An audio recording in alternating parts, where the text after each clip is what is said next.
Hello, everybody, and welcome to the Royal Blue podcast. I'm Ian Croll, and it is the Monday show, and we are live. And I am joined by the Echo's Everton FC correspondent, Joe Thomas. Joe, how are things? All good? Yeah, very good. Cheers, thank you. Really starting to ramp up the pre-season now. I was at Salford on Saturday, going down to Coventry tomorrow. So Yeah. getting busy and enjoying it so far. It's been I think it's over a week since you last been on the pod, so we have missed you. I think the last time I spoke to you about the Blues was when you literally just landed back in the country from Ireland after Everton's first pre-season friendly of the campaign. So a lot going on, a lot's happened since then. So I'm sure we will we'll get into it. Just say hello to everyone who is watching live on the YouTube stream, and say hello to everyone who's watching or listening, on Apple Pods and Spotify. As always, leave a comment, get your questions in, get your opinions in, and if I see a good one throughout the stream, I'll read it out. But as always, we'll do a quick fire round of questions towards the end. And the agenda today, pretty much transfer news. There is plenty of it going around, whether it's actual news or rumours. Obviously, we've got Jake O'Brien, Sefer and Everton Medical, and we're going to speak to Joe about that. But we've also got other players linked with Everton, incomings and outgoings as well. But Joe, let's start with Salford. I didn't see any of the game because I was at a family do, but I did try to keep on top of things on my phone. Obviously, we did get beat 2-1. Is it one of them where it's kind of like when you get beat, it's just a pre-season friendly and it's all about fitness, or is there a few concerns that need to be raised with regards to defeat to a lower league team? Yeah, I wouldn't read too much into the results. That's definitely buying into the Sean Dyche mantra and what he would want me to say right now. I could have predicted before the game whatever happened, he'd have gone that the result didn't matter. Yeah. But this is very much a case of a fitness exercise. We saw this last summer as well. That I think that it's very clear that I think it's clear in general that Dyche has a very different approach to football and the fan base.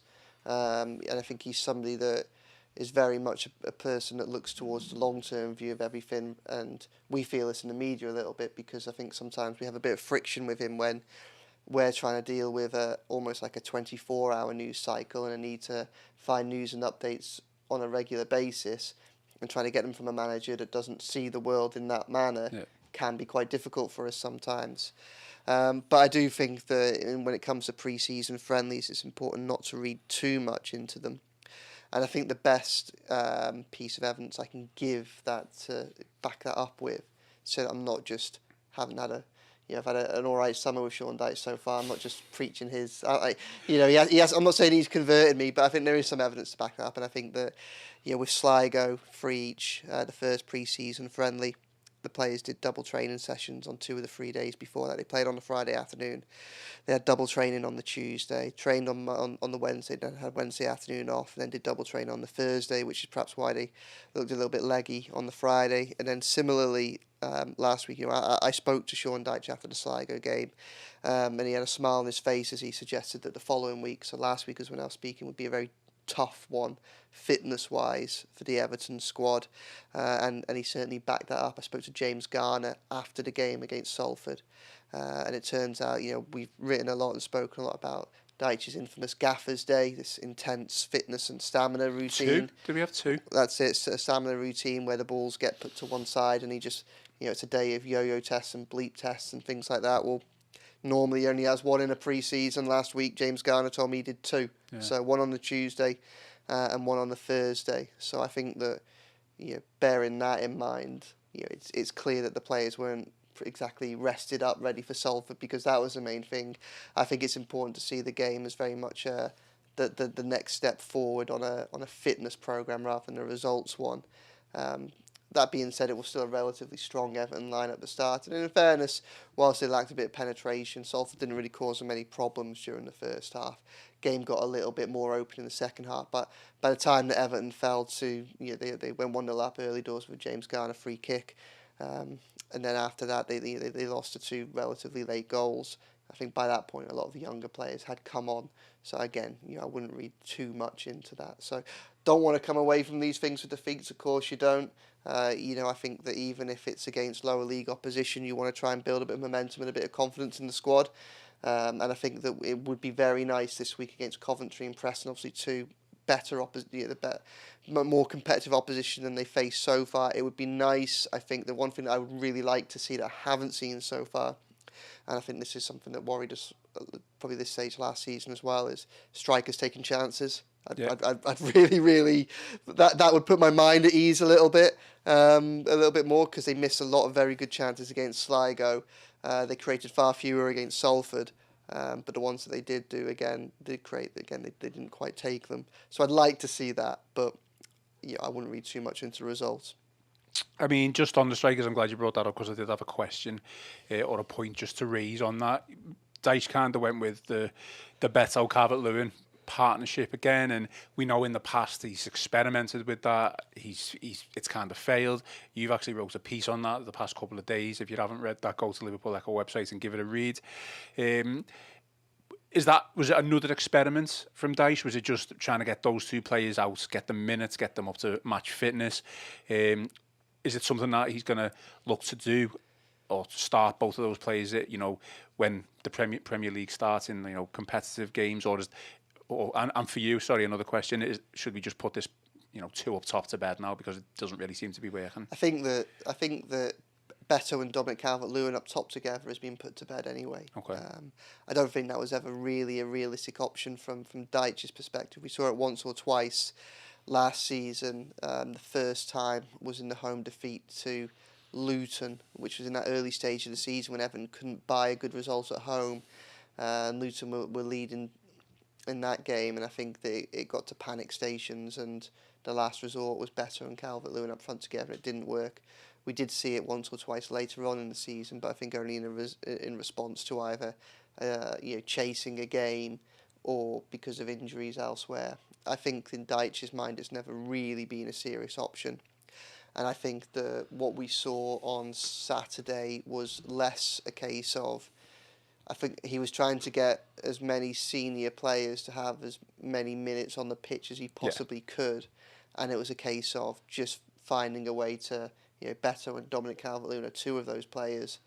Obviously, they both play up front. Neither of them are really, you can't play either out wide, really. You can't play either in a deeper role. So I think really it was just a case of trying to get minutes in the legs rather than a serious look at that. And I think that's where the 4-4-2 kind of came in as well. I don't think it was a serious test of can they play that formation. I don't think that they have quite the centre midfield pairing, not at this stage of the transfer window, to be able to do that. I fully expect to start the season with that kind of 4-5-1, a three-man central midfield, but someone playing as more of a support striker, bursting out of the middle like we've seen Decore do for 18 months under Dyche, and I think that player was probably more likely to be Ilman and Dyche this time round. Okay. And Dyche was injured, so he couldn't do that.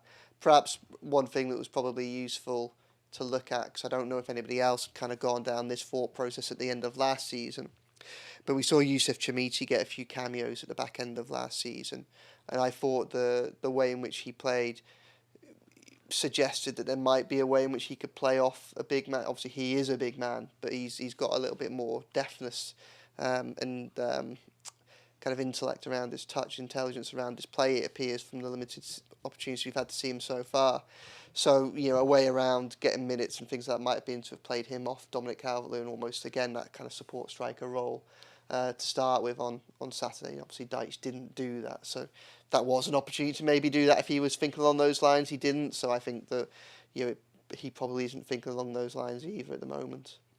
Well, we won't dwell too much on the two undefeated to Salford. I don't think they need to, but no. I do think that I mean, there are a few takeaways from it, and I think that something that I probably have written quite a lot about over the weekend is, and it was during the game that the breakthrough in the talks with Jake O'Brien emerged, and I think that what we have seen, or what we did see from Salford, is that just a reminder, and maybe because I've written this and hopefully people have seen this, but James Tarkowski's injury isn't thought to be serious. Yeah.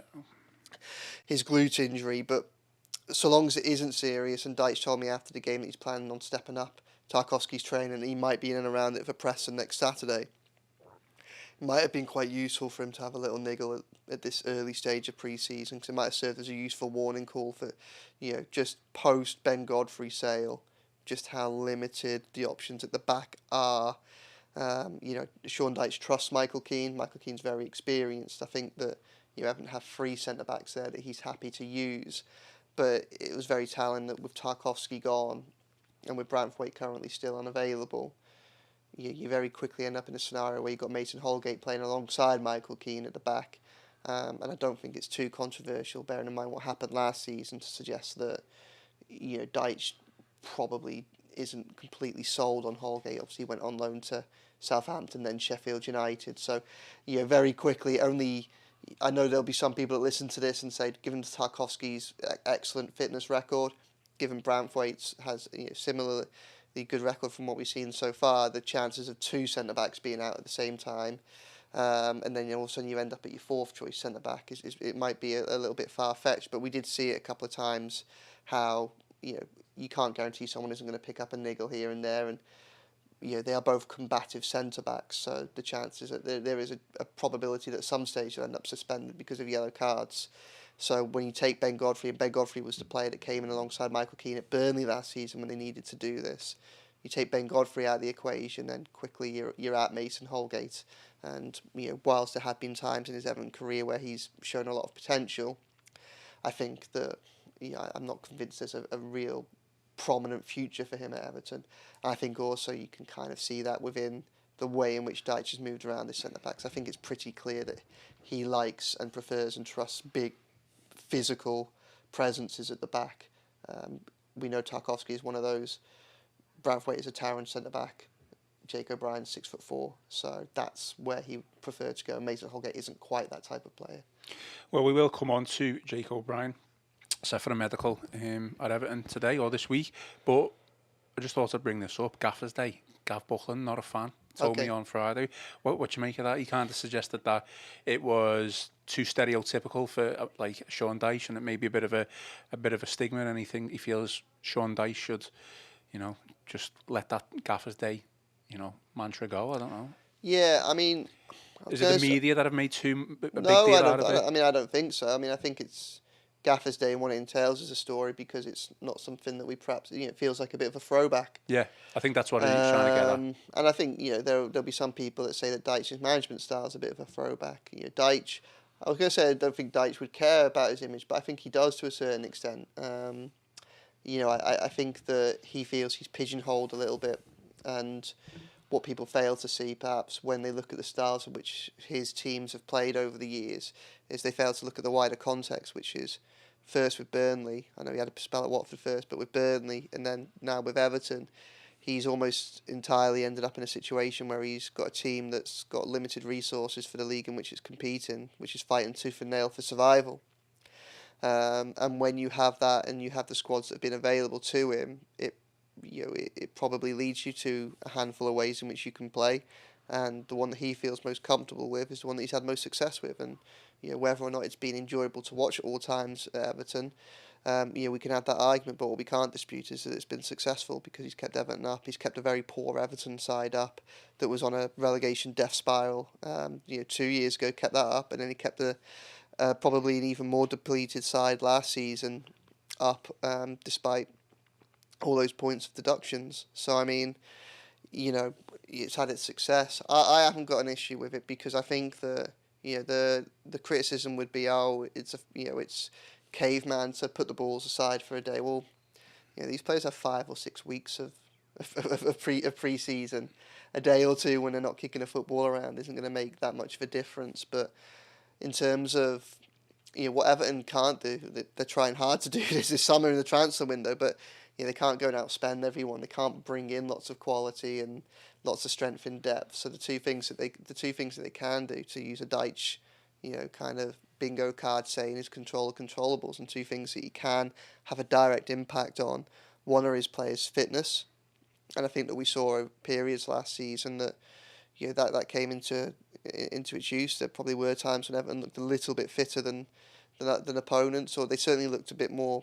I tended to find it's more at the beginning of games rather than at the end of games, because I think that Everton had a small squad, and I think at the end of games, a small squad combined with Dyche's unwillingness to make lots of substitutions, which I think is something that is probably a result of him having a small squad and not having many options on the bench.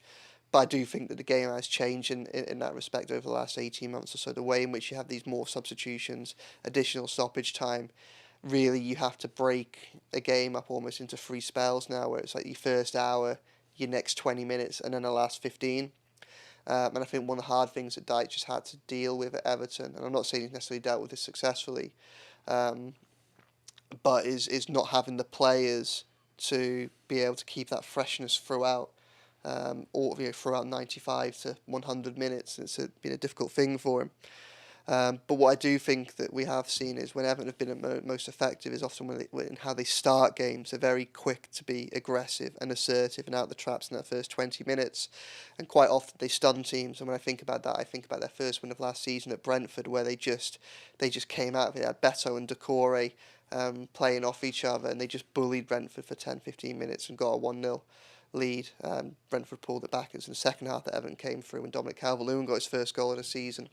And then I also think against away at Palace and at home to Brighton in back-to-back weeks when Mikalenko scored in the first 10 minutes of both of those games. Two teams against two very tricky opponents there that would have felt at the time confident of giving Everton a good game and probably beating them. But what Everton did was they started so strong that they stunned them. So anyway, I mean, I'm digressing a little bit here, but Dyche can control the levels of his fitness. And I think that, let's be honest, as football supporters, we all want to have the fittest team going. Yeah. Whether or not he pulls it off, we will have to wait and see. But I don't think there's a bad thing in aspire. I think that's a good thing to aspire to. And then the second thing that I think is important, especially when you've got a smaller group of players, is it are things like this that can probably help with team bonding.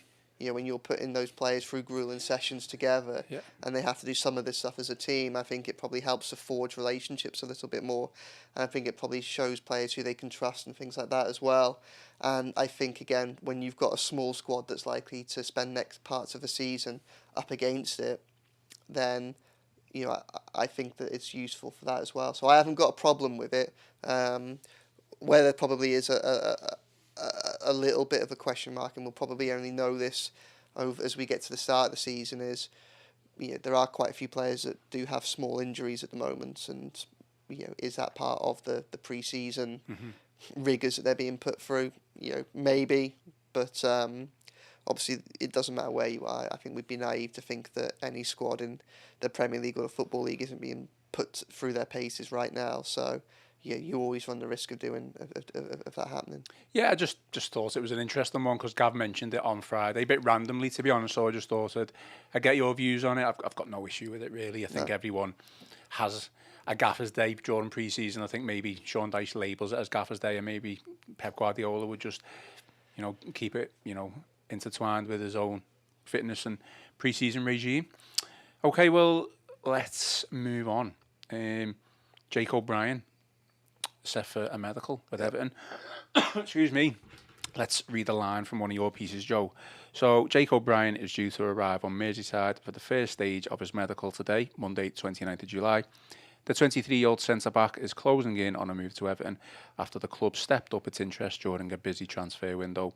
Talks with his club, Lyon, have advanced over the weekend and continue to progress. I think we knew Everton had a bit of an interest, but are you surprised at how advanced this has become and how quick we're potentially going to get this deal over the line? I'm not surprised at how quick things have moved necessarily. Everton have been interested in Jake O'Brien for a long time, and a very long time, like months and months. I think he was first mentioned in Echo pages probably around January as just a player that they were keeping tabs on, a bit like Jacob Greaves at Hull City, another young centre-back that was kind of doing very well and just off the periphery of the Premier League. He was in the Championship with Hull, and obviously O'Brien was in Ligue 1 with Lyon. So he's been on the radar for a long time. I think that just before we delve into him too deeply, I think it's fair to say there's been a consistency with the approach to the transfers this summer, and a lot of the ones that have been made so far are players that the club have been following for a long time. So you would hope that you would think there is a degree of due diligence and confidence that they can work within this Everton setup. Jesper Lindstrom is someone that Kevin Fowler had been following for a little bit, and Iliman Ndiaye is someone that was of interest to him last summer.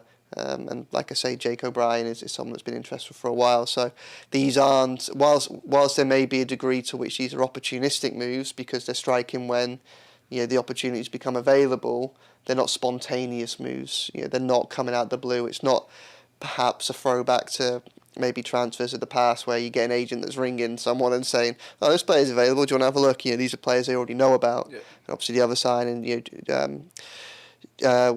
Jack Harrison is someone that was on loan last season, so they know all about him. And then Timo Robenham, I think it's fair to say, it was less well known, but I sat down with him in Ireland, and in my piece with him it talks about how when he was on the phone to Kevin Falwell around that move, whilst all the noise outside the club was, is this some sort of PSR workaround?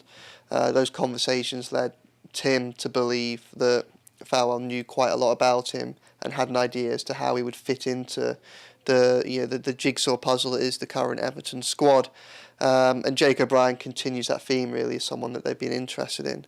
Am I surprised that they're moving for him? Probably yes at the minute.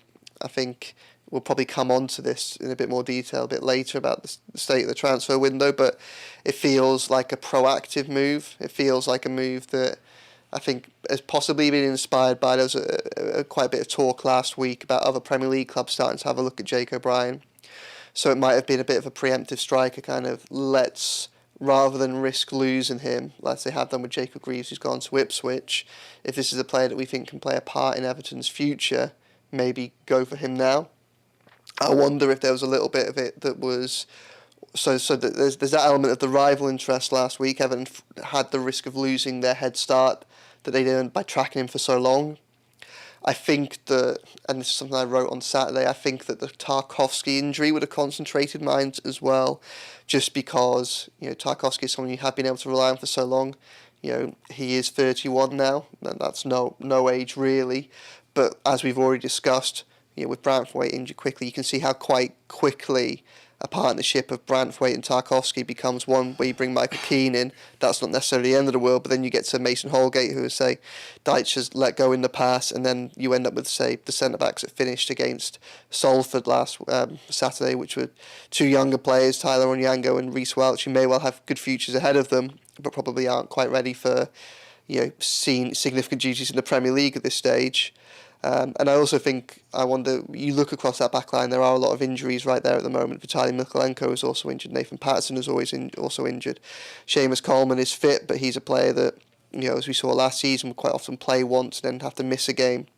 So, there are issues in and around there, and maybe someone like O'Brien coming in, creates a little bit more confidence in that back line as to where they are, and the depth that they've got there, and two, I wouldn't be surprised if Everton were to move for someone who's got more of a track record at left back at some point just this summer. I don't think they'd be willing to spend a lot of money on that position, and they have got Ashley Young who can do a job there, but Vitaly Mykolenko, whilst his current injury isn't believed to be particularly serious, I think we have to bear in mind that he's now had 3 injuries since April. The first one he picked up in the Derby win, and then he's picked up 2 with Ukraine. So there's probably a little bit of uncertainty, just concern, just starting to grow a little bit there. I think they'd be naive if they didn't. I wonder if someone like O'Brien coming in, we saw Jad Branthwaite play at left back. I think only once last season, but obviously he's got ability on his. It was against Fulham. He's got ability on his left foot. I don't think he particularly would be keen to play left back, but someone like O'Brien coming in could potentially offer the option, Dyche the option, to move Branthwaite to left back if there was an emergency. So I think when you look at the injuries at the back, and when you look at the danger of Everton losing their head start on a player like O'Brien, I think that probably helps to explain a little bit as to why they moved when they did for him. And it seems that they obviously, once they decided to step up their interest and make it formal, things have moved very quickly, and he's due for the first step of his medical today. if all goes to plan. And obviously, this isn't over the line yet. Things can still go wrong. But probably towards the back end of the week, if everything goes okay, then Everton may well have summer signing number 5. I mean, I haven't seen too much of him, Joe. I know before we came on here, discussed that, we're discussing the certain types of profiles that Everton are going for within players, and if we just concentrate on O'Brien for a second, I mean, he was released by Crystal Palace, but he's obviously found his feet at Lyon. What type of player are we expecting? Well, yeah, he was sold by Crystal Palace. But what type of but player for are a we token fee to Lyon 12 months ago. So I guess, whilst there's obviously a lot of promise there, and he played 27 times in Ligue 1 for Lyon last season, this is still a player that he's probably at the stage in his career now where Branthwaite was 12 months ago. Okay. And I think we have to remember with Branthwaite that as excellent as his progression was last season, it was an accelerated progression. I don't think anybody expected him to have the season that he did have when he came in. I know that, I know that when we spoke to the likes of Dyche about it, they said that they hoped that he would be able to come in and have an immediate impact. But I don't think anybody expected him to emerge as, a 8 out of 10 future captain, potential for England under the Euro 2024 squad. He had a remarkable season, and I think that we'd be putting a lot of pressure on Jake O'Brien right now if we were to expect the same thing from him. But he is probably where Branthwaite was 12 months ago, in the fact that he's had a breakthrough senior season where he's played a lot of games in a competitive European league. Obviously, Branthwaite had done it with PSV in the Dutch league. So that's where we are. He hasn't had a lot of he hasn't had any Premier League experience. He came up through Cork City's where he started, and he ended up at Palace. He spent time at Swindon, time at Molenbeek in Belgium, and then he's moved over to Lyon. So this is a young player in their early stages of their career, but he's a promising player physically. He's a big, strong lad. As I say, pushing 6'5". And a threat in both boxes. He scored 5 goals last season for Lyon, including the French Cup final, which they lost to PSG. So again, you see that consistent theme that Everton were very effective at set pieces, both defending them and attacking them last season, and you just see that. And again, the criticism might be that it's a basic approach from Sean Dyche, but he won't care about that because it's an effective one, and that physical advantage that Everton are likely to have in both boxes next season again, will be a significant help. So yeah, I mean, I can't pretend that I've seen a lot of him. Yeah. I can't pretend that I have, but I think we can all see a scenario where he would fit into that Everton side quite well, and it's clear that he's a Dyche kind of centre back. Probably far too early to say, and I'm sure Dyche will still be looking at how he wants to set the team up, but is this, a partnership with Branthwaite, or could you see a case where it's 3 at the back, obviously including Tarkowski? Well, probably too early to say, really, isn't it? I think probably not. I think just the 2. I don't know. Yeah. But I would say probably not, and just the reason I'd say that is just when you look at the signings going forward. Iliman Ndiaye can play through the middle, but there's also a belief within the coaching setup at Everton that he can play on both wings as well. And again, Jesper Lindstrom can play through the middle, but there's also a belief that he can play on the wings as well. So I think that when you look at their attacking signings, if they were seriously considering going to, say, a 5-3-2, it would be a strange thing for them to have overloaded on. You would then be looking at Ndiaye and Lindstrom playing through the middle, and it would be a strange thing to have overloaded so much on that position, I think. So I think that Everton he still plans to play with wide players, which is, of course, is the strength of McNeil and Harrison as well. So I don't think so, but we'll have to wait and see, because obviously he'll have to be adaptable. And I think that one of the things which will be really interesting in the first 6 weeks of the season, and this might force Dyche to change his approach depending on how it goes, is how Everton's central midfield operates. Yeah. I think that we're likely to see a starting 3 of probably Idrissa Gueye, James Garner. I suspect that Ndiaye might play the Decore role.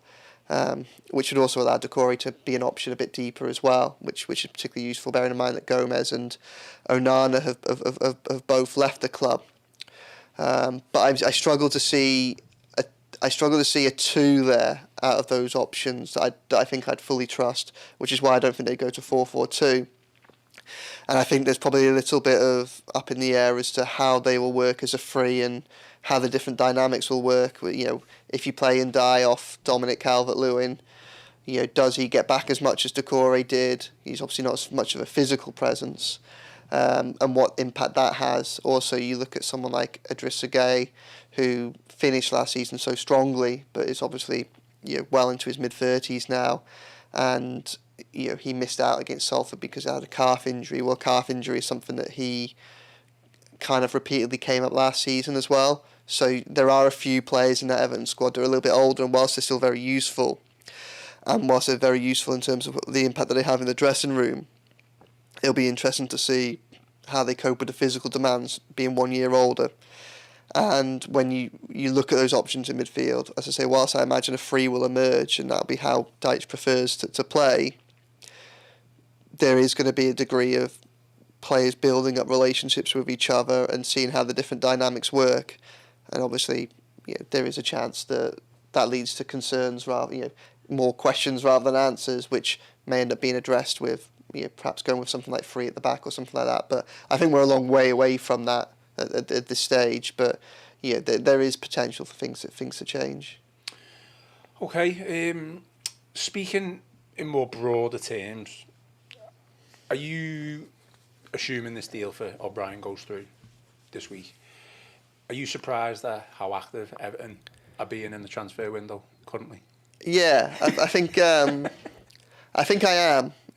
Or I think it's a manner of the deals that is perhaps a little bit of a surprise.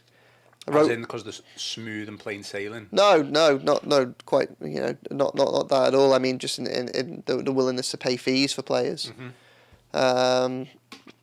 And I think, you know, I wrote for a long time this summer is Kevin Farwell's best opportunity to reshape the squad and to expect, you know, we should expect to see a lot of business this summer. I'm a little bit surprised that Everton have managed to kind of proactively move for so many people that you would consider as probably, you know, among their top tier targets. I thought there'd be a lot more filling around the edges at players that, you know, could come in and perhaps strengthen the squad and give Dyche more options, but perhaps necessarily wouldn't, you know, entail fees, or be players that would necessarily improve the starting lineup. And I think some of these signings do improve the starting lineup, and they certainly improve the bench. I think that they've been quite canny about it so far. We know that PSR was a big issue going into July the 1st. I think that they were able to get, the club believe that they're okay on that front because they think they were able to work around it with the sales of Godfrey and Dobbin. And I think that, you know, I don't know the inner workings of Everton's finances because we won't see the full public details of those until the accounts come out next March. But I can see a pathway to their belief that they're okay. The big caveat being there's still that outstanding hearing with the Premier League over how, you know, certain costs in relation to the stadium were accounted for. If Everton were to lose that battle, I think it would cause, you know, significant problems from a PSR perspective. I do think, and I've written this, that if they were to lose that battle and they were to be kind of held to, you know, accountable for it, I think Everton would have a significant mitigation to say, Premier League, you knew this is an issue in February.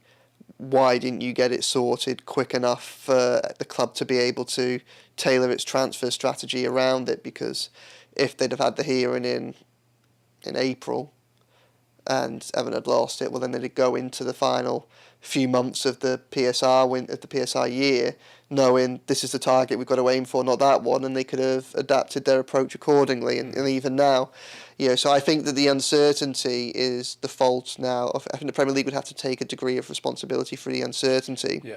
And I'd be disappointed if that wasn't borne in mind should any breach come down to Everton losing that battle whenever it is held. And I'm not saying they're going to lose that battle.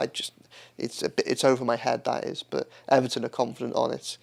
That's not for this period, though, is it? Well, it would have a knock-on effect. I mean, it was for last season, and the seasons before. You know, it would, if Everton were to lose that battle, then the impact would have been probably about £25 million down. And then that would, you would assume that they've carried on handling those expenses in the same manner, so it would have knock-on effects for following years. Say the club believe they're okay, but there is uncertainty over that. So has a potential defeat in that case been factored in? It's probably a little bit harder to see that when you think of some of the sums that have been spent.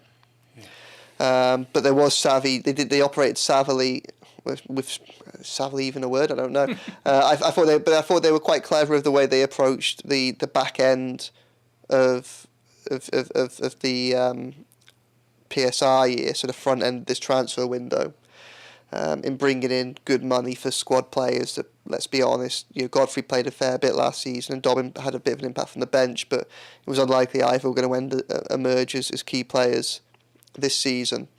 And then this summer, or after July 1st, they've obviously sold Amadou Onana, so they've managed to channel the transfer window down the pathways that they wanted it to. They were always willing to let Onana go. If they needed a big sale this summer, then they wanted it to be Onana, just because of he would probably command a big fee, and of the players who can command a big fee, he was the one that was probably less integral to Dyche's plans. So everything's gone to plan so far on that front, and that will have a decent impact from a PSR perspective, as will the reduced wage bill from having Dele and Andre Gomez, two of the club's biggest earners, now off it. Also increased commercial revenue from a record-breaking kit deal with Castor. All those things come into the balance. But Everton will still have work to do. They probably do need to break even this season or make a profit or over this 12 months. Yeah. In order to be okay from a PSR perspective. That's irrespective of what happens in that hearing that's still outstanding. So there's still work to do. So I think where I'm a little bit unsure is a lot of these deals will make sense from a squad perspective. And obviously keeping Everton in the Premier League is of paramount importance.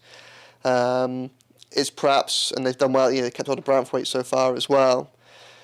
I think what we're yet to see, and we won't know until the back end of the transfer window, is whether or not some of these deals are being made with the expectation that they make sales elsewhere. And I think there must be a degree of planning around that. What they can do is obviously, as we saw earlier on in the summer, they can make progress over sales of players they'd probably be willing to let go.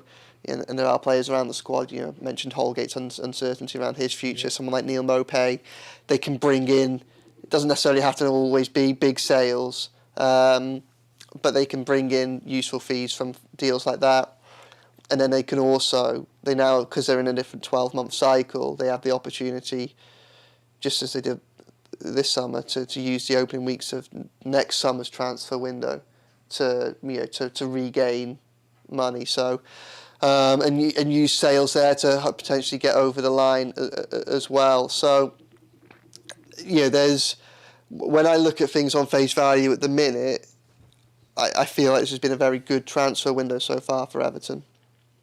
My recent kind of dealings with the club, and supporters will probably feel the same way, is normally when something looks good, there's a sting in the tail somewhere. So I'd always be nervous about that, probably scarred by what's happened in the past, and a little bit nervous around that. But I can't, this may well have all been factored in, and that might just be my, the torment of the years gone by that's having an impact there. I do think that it's interesting that they're still willing to spend money or commit to transfer fees following the collapse of the Friedkin takeover deal, because that's another thing that's just a little bit it's a very big cause for concern. Short term, I think the club are okay, but again, you're committing to outgoing expenses at a time when there's uncertainty over the future. And whilst I say short term they look okay, come the back end of the summer, when the transfer window is about to close, if there's been no progress on that deal, and there may well be progress before then, but if there's been no progress on the takeover front, all of a sudden you do start to rack up a fair few months of where you're looking at bills that need to be paid. You can't, the TV money's already come in, or big swathes of the TV money's already come in. You transfer window closes, you can't bring players in. At what point, where does the money come from? So, I'd be a little bit nervous from a PSR perspective, and a little bit nervous from the ownership perspective. I wouldn't be surprised if some of this business is done with an idea that outgoing business is done later down the line, either at the back end of this transfer window or the front end of the next summer transfer window. But I guess we just have to see how it plays out, because Everton don't have a lot of control over those things. And I guess one thing that is probably only fair for me to mention is that quite often those things are outside of your control, but if you've prepared for them, you can mitigate against the damage. And Everton, it feels like there's an argument to say that things might be very positive, but they're also helping to build up a defence against if the worst things happen and a player or two does go. Maybe someone does come in for Branthwaite and meets Everton's valuation, and they go, well, this is so much money that we probably have to take it. Well, if all of a sudden you've got Jake O'Brien there, and you're looking at that, you're thinking you've got the next Jared Branthwaite in line, and you've signed him for a relatively cheap deal, well, that's good forward planning. Yeah. So, well, yeah, I mean, it kind of does come on to my next point, really, sales elsewhere, because I did see a few tweets over the weekend, people fearing this may be just the O'Brien deal is just a ready-made replacement for Branthwaite. I mean, obviously you've just gone into detail on it there, but there's no suggestion right now that is the actual case, one in, one out, and it's Branthwaite. I don't think there's a suggestion that it's one in, one out, no. I do think it is probably pragmatic, especially with the other issues that we've mentioned at the back already, the lack of options that there are there when there are injuries. I think it's pragmatic if they can to, I think Branthwaite's a player that we all think has got a very big future ahead of him, and as good as Everton's season could potentially be next season, there is a chance, and then you had the allure of the new stadium, there is a chance that he grows faster than the club. So, if they kept hold of him this summer, but then next summer someone came in with £70-odd million or something like that, they might have to listen to it, but it becomes a lot easier to listen to if they've got Jake O'Brien there that's played 18 Premier League games or been in around the squad for a lot longer. And I think that's pragmatic. I think that's sensible. So I think that we'd be naive to think that the problems that Everton have endured over the past don't still exist. And when I say that, I mean the PSR situation, and I mean the uncertainty over the ownership of the club in the long-term future. But I also think it seems clear that there's a degree of confidence with the way. I think Everton have been able to have much longer to prepare for this summer transfer window. You've got to remember that in every other window that Falwell's been in charge, he has not known whether Everton would be a Premier League club or a Championship club until the final week of the season, whereas this time he had weeks to prepare. And I think that Everton, having had the experiences that they had with the Premier League over PSR last year, will also be, or should also be, well aware of where they are in relation to those parameters.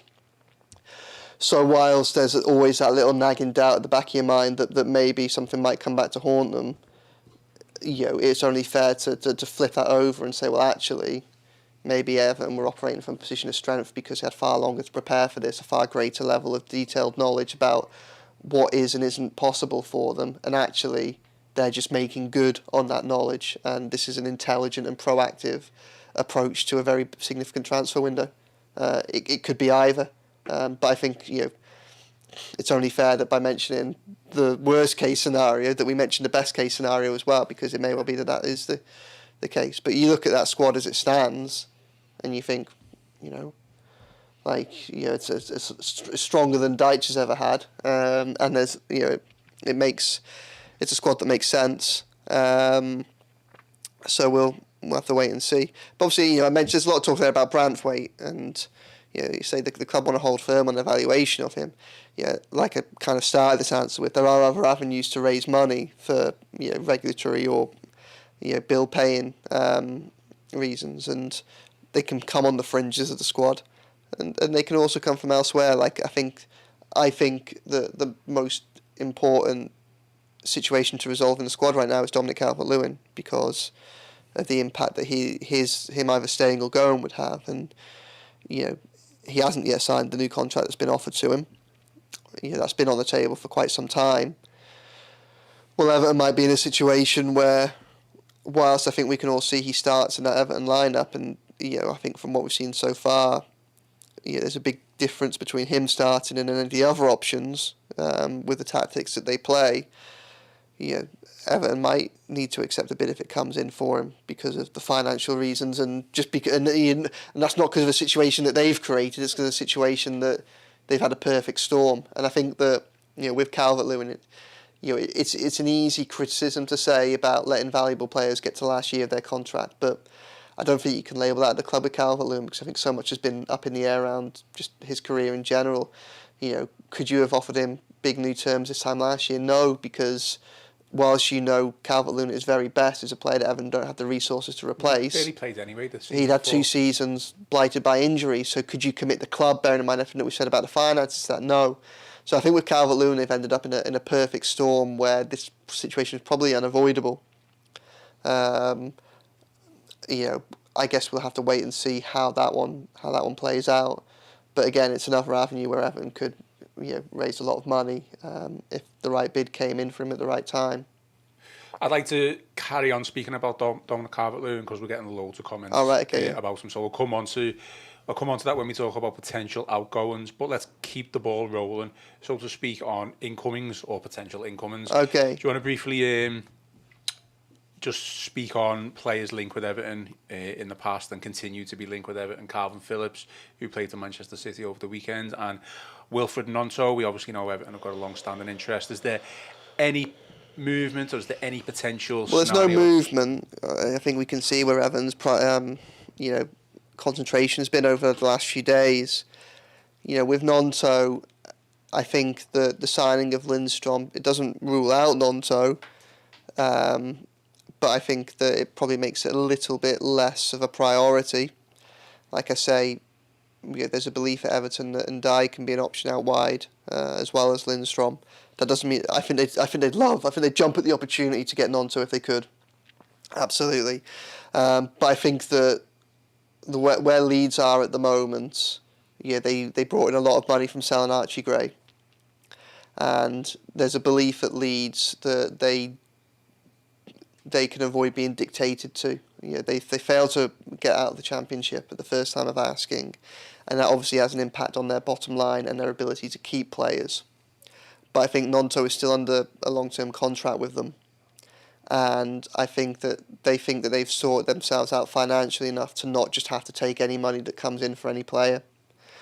So when you look at the type of deals Everton imagined to get over the line last summer, there's a degree of savviness around them.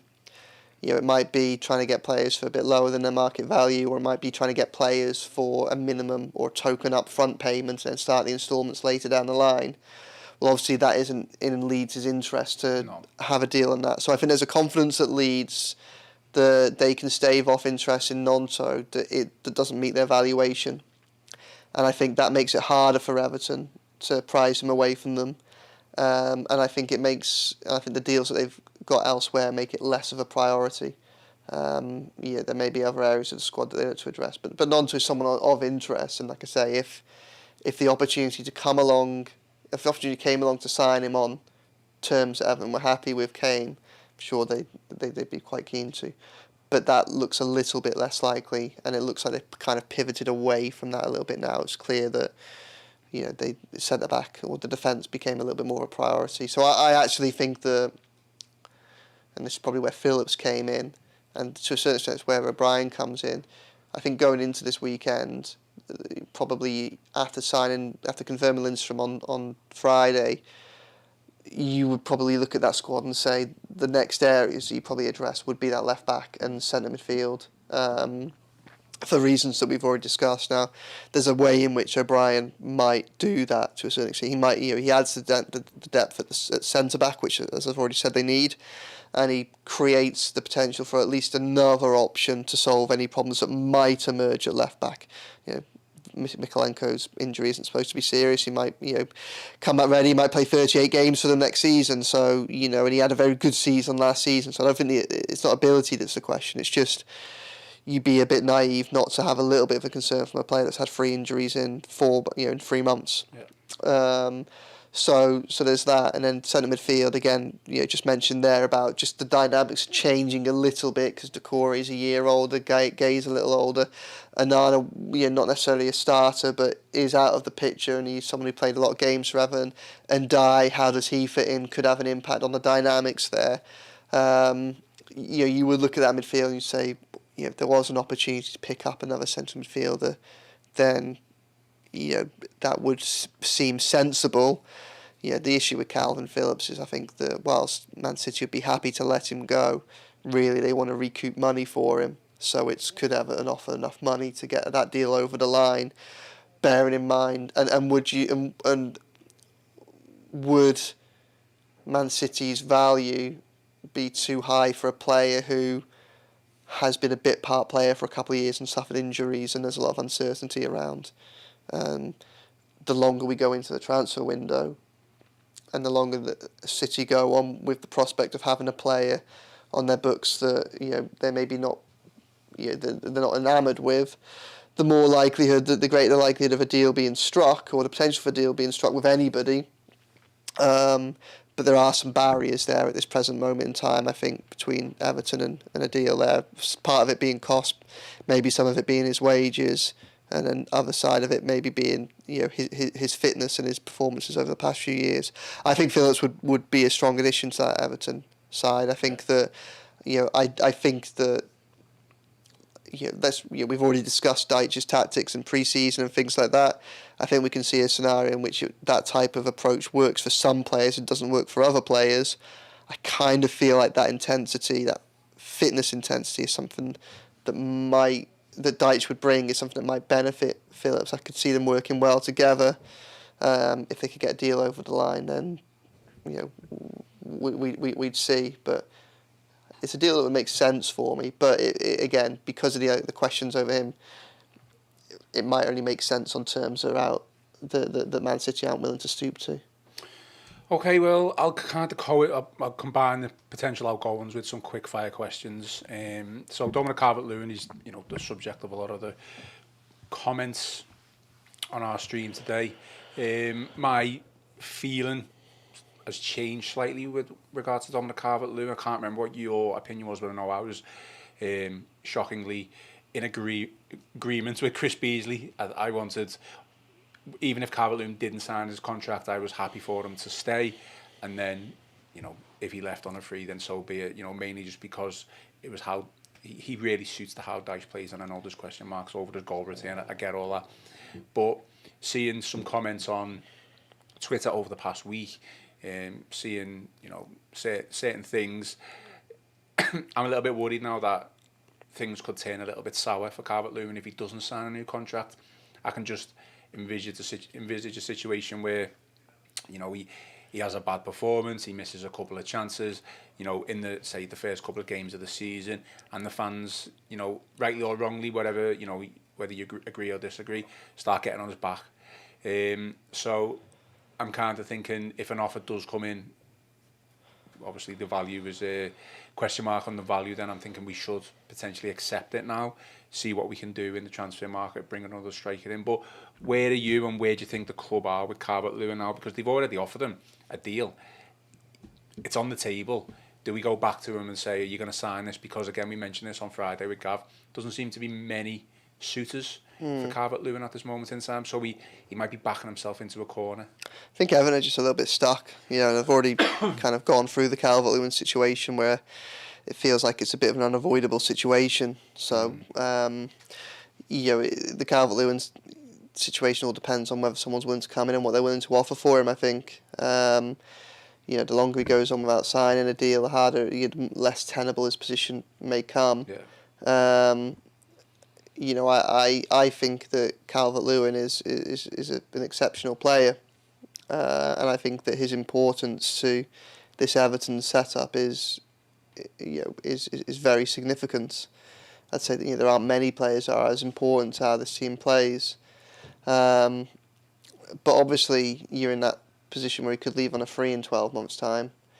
If someone like West Ham, who are interested, were to come in and put £20 million on the table, especially bearing in mind how much they picked him up for and how long ago that was, etc.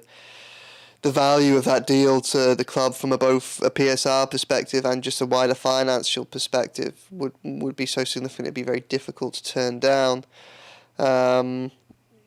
He has started both pre-season friendlies, and like I said, they're about minutes, but he's not. That doesn't suggest that he's a player that's on the periphery of the first team, because whilst he mulls over a new contract or his future's uncertain, it seems clear that Dyche still wants to play him, give him minutes. He's missed a fair few chances in those 2 games, but like I say, it's not the most important thing, and he's still clearly head and shoulder Everton's best striker. So it's just a mess of a situation, and it may unless anybody comes in, there isn't a question for Everton to answer. Yeah. So that's the problem that everyone's got.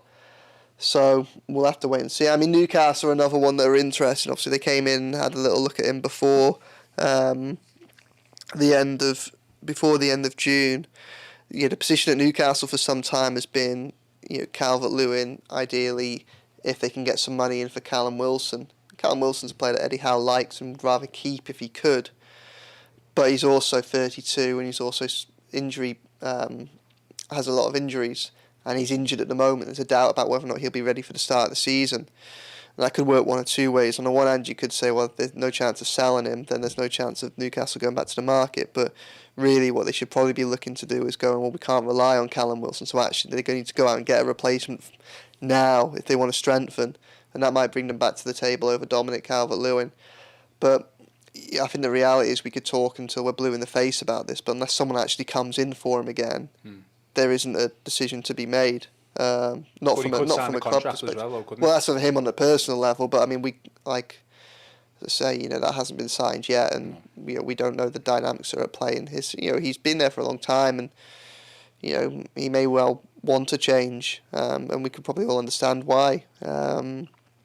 So, it's a really difficult. And as I said, resolving that situation, I think, is the most important one, and maybe that includes having a chat with the player, and if he says, I'm not going to sign a new deal, and I'm not saying that has happened or is going to happen, but if you were to have a conversation with him and think that he's probably not going to sign a new deal, do you then lower your valuation for him and make that known to those clubs that are interested in him, and does that hurry up a deal? I think that might be sensible in the sense that Everton need a resolution on this sooner rather than later.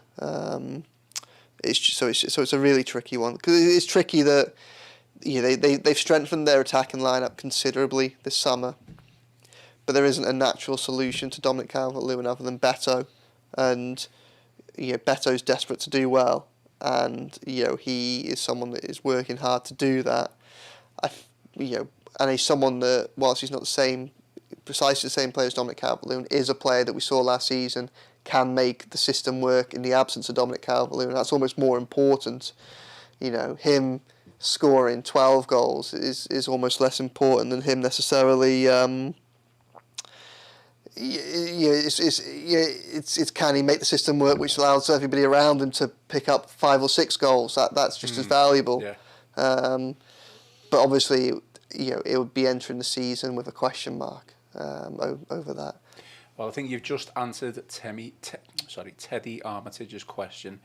You just asked what's your gut feeling about the future. Yeah, gut feeling. Yeah, I think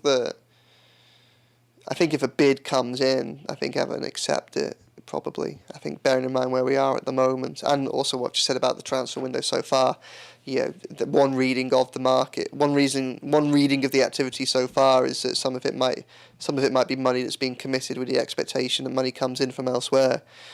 Dominic Calvert-Lewin is one of those potential sources, and it's a source. It's not like a Branthwaite where it's you really reluctantly you want to hold on to him because he's a key part of your future. With Dominic Calvert-Lewin, whilst he's as important to that side as Branthwaite is, with him entering the last 12 months of his contract and not signing a new deal at this stage, it's a lot harder for Everton to kind of build him into a long-term plan. So offers for him, you probably listen a little bit more carefully. Okay, well, let's finish off with some quick fire comments and questions.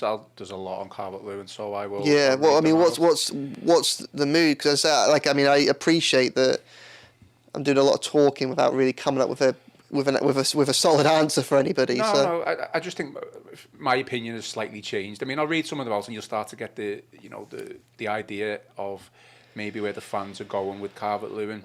So Roy Nixon says, been watching Everton since Joe Royle was the centre forward. Calvert-Lewin is vastly overrated. His goal scoring record speaks for itself. Let me try and pick someone out.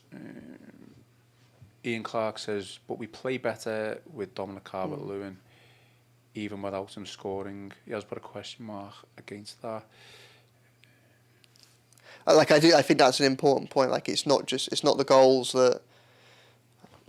Goals are important, but they're not the only thing that he brings to that Everton lineup, and it's Beto could move some of the way towards doing that. Ian Clark says if Dominic Calvert-Lewin was a natural goal scorer, he'd have 3 or 4 in pre-season already. I mean, obviously he did, like you mentioned, he missed 1 or 2 sitters, didn't he, at the weekend, and that I think I did see one clip where he only missed. I mean, he missed one good chance at the weekend. He was bearing down on goal and. Even put it wide, and I think it was disappointing he didn't hit the target. He missed some good chances against Sligo the week before. Yes. But again, like we started off the saying, it would be unfair not to mention what we started by saying, which is that these games are about fitness rather than results. Yeah. Emma says, think he's already burnt his bridges, not signing a contract and speaking out about fans. I think this is my point. I think not like fans are turning on him. I'm not suggesting that they are or we would ever do that, but I think there could be an air of frustration with Calvert-Lewin. Well, yeah, I mean, there might be an air of frustration. I don't think he's burnt bridges to something. I mean, Dyche is starting him in the games, so.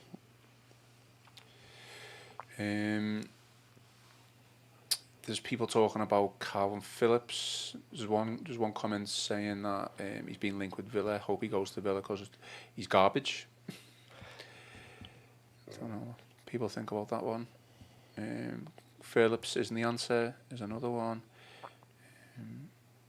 It's simple with the centre forward. Buy someone, then sell Dominic Calvert-Lewin or wind down his contract in that order. I just worry that if he starts to wind down his contract, which it looks like he's doing, if we go through a bit of a dodgy patch and he's not scoring goals, I do fear for him and fear for us, to be honest. Well, look, I think Everton, from a long-term perspective, Everton need to work out who the striker is going to take them into the first few years that the new stadium's going to be, and Dominic Calvert-Lewin has the opportunity to be that person, but if he doesn't want to, then the sooner they can move on to the search for that answer, then maybe that's the best thing for everyone. But like I say, with all of this, all of these conversations are only relevant if someone actually comes in. What you do is if someone comes in and puts a bid in for him. Danny Ellis says the only trouble with Dominic Calvert-Lewin is there's no one kicking the door in for him. I assume he means kind of like. Well, what I've just said there about as I say, there is interest in him. Depends where it comes from. What about who's number 2 on your list? Beto. Beto's number 2, because there's been a lot of talk about. Seen a lot of people saying Schmidt is number 2 now, but obviously Schmidt looks really good. I think he's a different type of player. I think that I think the way in which Everton play, they need a more of a physical presence up there. I think Schmidt's still a bit too young and inexperienced to do that. He's a big lad, but he's not quite got the physical presence of a Beto or Dominic Calvert-Lewin. I mean, one thing that encouraged me around Beto is that, whilst he perhaps lacks a little bit of finesse, he is someone that's very powerful and tends to make things happen. Most of the times when he played for Everton, he created a degree of carnage among the opposition backline, which created chances either for him or for someone else. So if he can build on that, then that helps. I found 2 more comments. It's very difficult to try and find these comments. There's all the comments coming in, but I found 2 on Calvert-Lewin. One from Steve: we must get rid of Calvert-Lewin if he won't sign a new deal. Everton cannot afford to let him go on the cheap. Ringo says, I saw him missing 2 sitters, one against Sligo and one against Salford. Awful. I think you're getting the picture of, well, certainly the people on this stream with regards to Dominic Calvert-Lewin, and I'm sure there'll be plenty in agreement. I like Calvert-Lewin. I think he's, he's obviously suffered with injuries, and he maybe hasn't given us the goal return that we would all wanted or expected, but he certainly scored a couple of important goals for us. And he scored a couple of huge. And that header in the derby will live long with us for a long time. As if you look at probably two of the 3 biggest moments in the last few seasons for Everton, you got that, you got Decore against Bournemouth, and you got Calvert-Lewin's header against Palace. The big goals, and it's not just about the goals with Calvert-Lewin. They're going to struggle to replace him, but the question is how much money would they have available to be able to seek a replacement, and 2, it's a tough how much could they adapt without necessarily a like-for-like replacement? Could Beto do a job? How much is the drop-off? I don't know. I'm not entirely sure. Okay, last question, because we've been going for 1 hour 10 minutes. Rob Fulton has asked, good question this actually. I know Dele technically isn't an Everton player anymore, but could he play for us in a pre-season friendly if fit? I think he probably could. I mean, I don't expect him to, but you see trialists play for teams all the time, so... Yeah.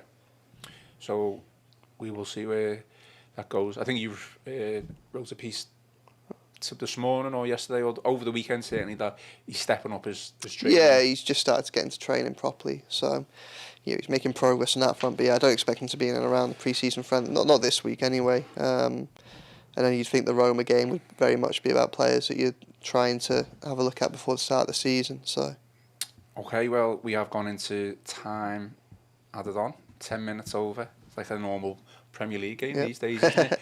I think we'll call it a day, but before we do, any final remarks, Joe? Obviously, Coventry tomorrow. Yeah, Coventry.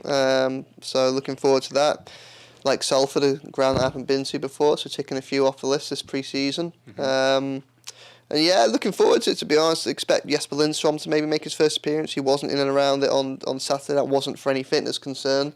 It's just because he's just moved to Merseyside and settling himself in. So, I spoke to Dyche after Salford, and he said there's a chance that Lindstrom might be involved against Coventry. So that'd be interesting to see him. Just, myself and Chris Beasley will be down there. So, follow us for the coverage, and hopefully, because I think this is a running theme of probably the last 20 minutes of this discussion, start to see some strikers scoring some goals. Absolutely. That's all we want. We just want goals. That's all we want, Joe, isn't it? And not to concede, obviously, as well. Okay, well, please remember to hit the like and subscribe button if you haven't already. We are going to be uploading this podcast to Apple Podcast and Spotify. That is the audio version of this podcast, but obviously if you want to watch it on YouTube and see me and Joe live on screen, you can do as well. We are also on Facebook, which is Everton FC Liverpool Echo. We will call it a day. So I've been Ian Croll, joined by Joe Thomas, and this has been the Royal Blue Podcast.